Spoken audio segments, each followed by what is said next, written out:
US President Donald Trump has ignited a full-scale firestorm. His push for reciprocal tariffs has impacted global markets, triggered sharp reactions, and a lot of concern.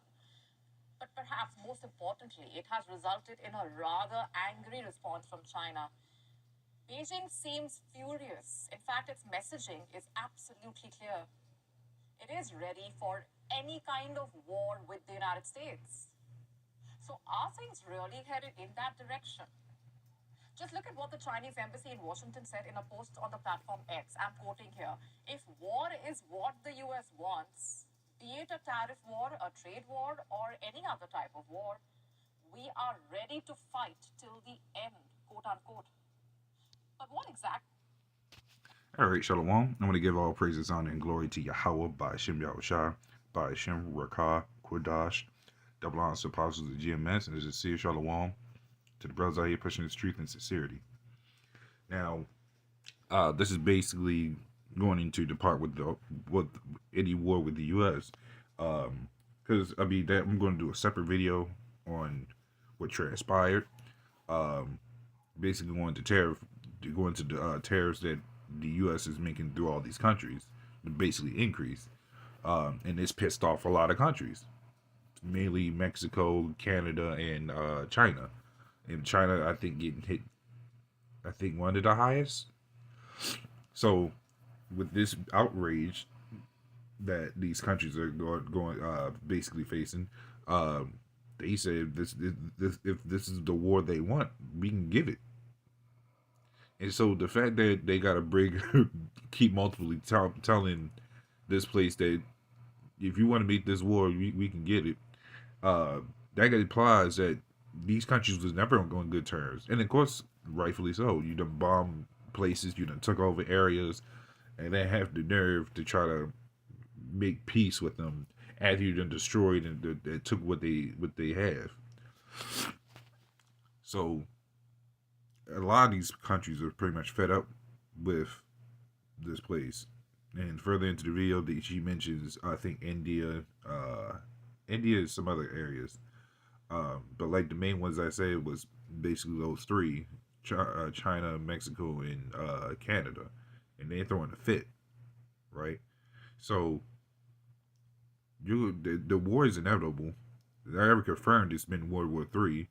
They just waiting for things to really spark off. So, I mean, until then, why not buy time, do the business we might as well finish up, and then come to that conclusion, right?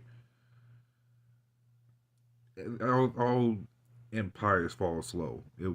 Just because a war is confirmed doesn't mean it happens right away. So, I'm actually going to start off with the scripture. This probably be a quick video. This is Matthew 24:6. It says, "And ye shall hear wars and rumors of wars. See that ye be not troubled, for all these things must come to pass, but the end is not yet." Why? Because there's more prophecies to behold. This is just one of them. So, like this place has been having constant wars. Not just World War I, II, Cold War, but you have many wars that's been going on. Even all the way up to quote-unquote Afghanistan, but even then the war didn't stop there with this place. Why? Because they still fighting other countries that is going through wars, such as Israel and Ukraine. So technically this place is still in the war, because guess what? Whoever side they're funding the money with is still technically in war, right? So when it says you shall hear wars and rumors of wars, that's also including civil wars, which is basically going to be happening. Riots are technically mini wars. I mean, it's a disruption. It's like a smaller scale civilian war, basically. So all these things popping off. There's no such thing as finding peace in this place. Your presidents won't make peace. They just here to further proceed the propaganda. I mean, propaganda is one word for it. Pretty much proceeding with the plan. And so they're just doing their job. And the fact that these people keep falling in for the bait with these pretty speeches is hilarious. Trump said he was going to lower inflation or the prices of everything. on day one. Never happened. Mind you, he said this before he got into the office. See how easy it is for these people to fall into the wordplay, because these people still finding hope, but then they'll claim, oh, the people that didn't vote are the problem. I don't see how that's my problem. I'm not the one that, and it's funny because the ones that's not voting is the ones that's not complaining. It's the people that's complaining, pinning the vote. I mean, playing the problem on people that did vote against whoever they voted for, or the ones that didn't vote. So, this is what you get.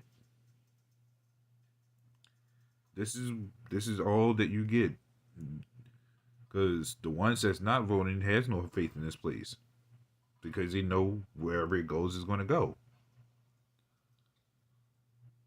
And so they started seeing the increase of that over the years. So, with your presidents that the people that they voted in or they voted against, good luck with this mess. Right? See, we're not trouble. I'm talking about as far as the ones that's doing this work, but even the ones that's outside, we had Edomites say that this place wasn't going to last long. So what's the point of voting? What's the point of any of this stuff besides doing your daily bread and that's it, right?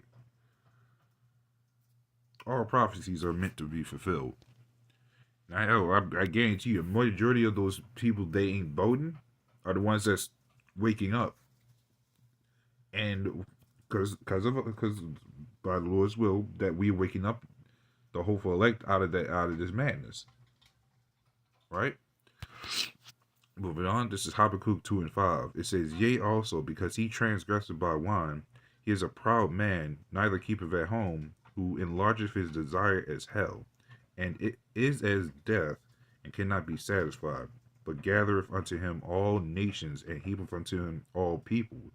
And see, this is, again, what Esau does. He goes around destroying stuff, taking what he wants, and then the dumb people that follows under him expect everything to be all great and dandy, calling this place so great and powerful. And yeah, it is great and powerful. But with that power, it can be easily taken away. Look at, prime example, Rome. This place is made right after this place. And the same problems is occurring the same way here. But this is going to be the greatest fall. But again, this is why, and it says, heap to him all people. That's just not him letting people come over and be indoctrinized. That's also going to these other countries and pretty much putting that crutch on them to be like, hey, we could talk business. Meanwhile, you're actually under me. And I want you to spread the American way through your country. That's the heaping of all people. At least that's one of the heapings of all people, right? And primarily us. He's been heaping a bunch of the Israelites here. Of course, this is our slavery, but the fact that he heap of us here is the problem. This is why the problems that he's going to have, because prophecy. He's going to pay for all the things that he's done. But I'm going to stick back on point for the fact that when he went to these other countries, it was not on good terms. But he's proud of that. He's proud of the destruction he's made. He's proud of having these people in the crutch.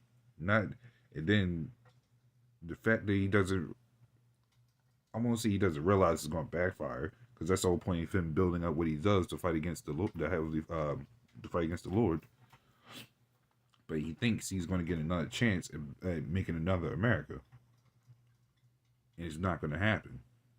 So that's the part where it says he enlarges his desire as hell to keep growing, make more Americas, and believe he's never going to be taken down. And that's a fault. That's a lie that he tells himself. Right? This is Jeremiah 50 and 9.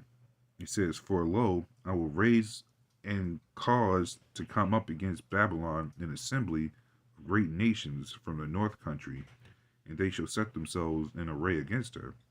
From thence she shall be taken. The arrows shall be as of a mighty expert man. None shall return in vain, and that's the destruction of this place, because all these, because all these countries are going to be against this place. Everybody has missiles. They ain't just sitting there to look pretty. They ain't sitting there just to be collecting dust or getting cold. They're going to be used. That's the Lord. That's the reason why the Lord gave all these countries that power to begin with. And with this place falling, the domino effect happens, because all these other countries are going to fall with it. So, with World War III pretty much right around the corner, we're going to imagine what's going to happen next.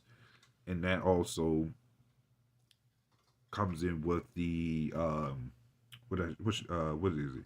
The, not martial law, well, that's one of them, but the drafts. When they're going to be kicking in people's doors just to sign people up for these wars. And a lot of people are going to be pretty much off on the field. So yeah, that's pretty much all I wanted to go into. So this is a little edifying. And with that, shalom.